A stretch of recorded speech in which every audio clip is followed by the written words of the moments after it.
बिस्मिल्लाहिर्रहमानिर्रहीम इय्याका नअबुदु व इय्याका नस्तईन। तो गाइज़ हमारा ना टॉक्सिकोलॉजी का जो रिमेनिंग टॉपिक्स रहते थे ना, उसकी काफ़ी जो है ना वो रिक्वेस्ट आ गई थी 3-4 लोगों की।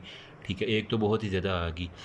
ठीक, तो मैंने कहा चलें यार, जितने को मुझे आता है ना रिमेनिंग टॉपिक्स वो उतना को बता देता हूँ, बाकी आप खुद जो है ना वो स्टडी करेंगे। आप जो भी बुक डिस्कस शहबाज पढ़ रहे हैं, पारिक या जो भी, तो वहाँ पे जो है ना आप टॉक्सिकोलॉजी पढ़ेंगे तो इंशाल्लाह something is always better than nothing. ठीक, अब इंसेक्टिसाइड्स आपने फार्माकोलॉजी पढ़ी होगी ना, उसके अंदर आपको एक सिनेरियो आता है कि एक मिस्टर अल्लाह देते हैं जनाब, वो स्प्रे कर रहे थे, ठीक है, खादों के अंदर। तो वो स्प्रे करते करते जो है ना वो बेहोश हो गए हैं। ठीक है, तो उसकी जो है ना वो एक डम्बलेस निमोनिक भी आपको जो है ना वो पता होगा, जिसके अंदर लैक्रीमेशन होता है, सलाइवेशन होता है। ठीक है, और इसके अलावा यूरिनेशन उसकी हुई हुई होती है। ठीक है, कपड़े उसके जो है ना वो फीसिस के साथ भरे होते हैं और बेहोश की हालत में होता है। तो वो किस चीज़ की निशानी थी? वो ऑर्गेनोफॉस्फेट की पॉइजनिंग थी ना। मतलब वो क्या था ऑर्गेनोफॉस्फेट? वो एक इंसेक्टिसाइड था। ठीक है, तो इसके लिए हम फिर एट्रोपिन वगैरह और वो सारे के सारे देते हैं। तो इसी तरह सेम जो है ना यहाँ पे भी जो है ना वो ऑर्गेनोफॉस्फेट कंपाउंड, उनको हम फर्दर कैटेगराइज करके ना, यानी यहाँ पे मज़ीद इसकी डिस्कशन करके तो हम इसको कवर करने की कोशिश करते हैं। ठीक है यार, वीडियो पता नहीं क्यों आजकल ना लंबी अपलोड नहीं की जा रही मेरे से, तो इंशाल्लाह मैं कोशिश करता हूँ कि छोटी छोटी वीडियो के अंदर कवर करवाऊँ। देखो, सबसे पहले आपने जो है ना वो ऑर्गेनोफॉस्फेट जो है ना, इसको हम डिस्कस कर लेते हैं।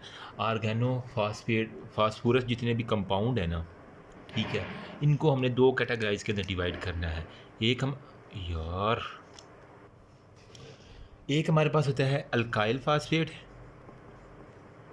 सारे यार सूख गए, इसका क्या मतलब है? एक हमारे पास होता है अल्काइल फास्फेट, एक हमारे पास होता है एराइल फास्फेट। ठीक है, एक अल्काइल हो गया, एक हमारे पास हो गया एराइल फास्फेट। यार मार्कर चेंज करें इसको। अच्छा, जो अल्काइल फास्फेट है ना, इसके अंदर क्या क्या चीज़ें आ जाती है? एक हमारे पास होता है मेलाथोइन। ठीक है, पहले क्लासिफिकेशन इस वीडियो में हम करते हैं। मेलाथोइन हो गया, इसके बाद हमारे पास है HETP और TEPP। बताता हूँ क्या होता है। जबकि एराइल फास्फेट के अंदर हमारे पास होता है पैराथोइन, ठीक है, और डाइजाइनोन हो गया। ठीक है, डाइजाइनोन हो गया, मतलब PD या DP जो आप लगाते हैं ना फेसबुक वाली, वहाँ से जाते हैं वो एराइल है।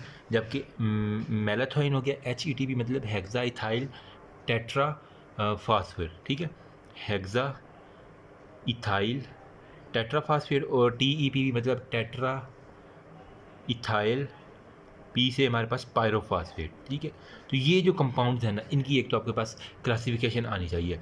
अब नेक्स्ट वीडियो में हम डिस्कस करते हैं इसका मोड ऑफ एक्शन, तो उसके अंदर आ जाएं आप।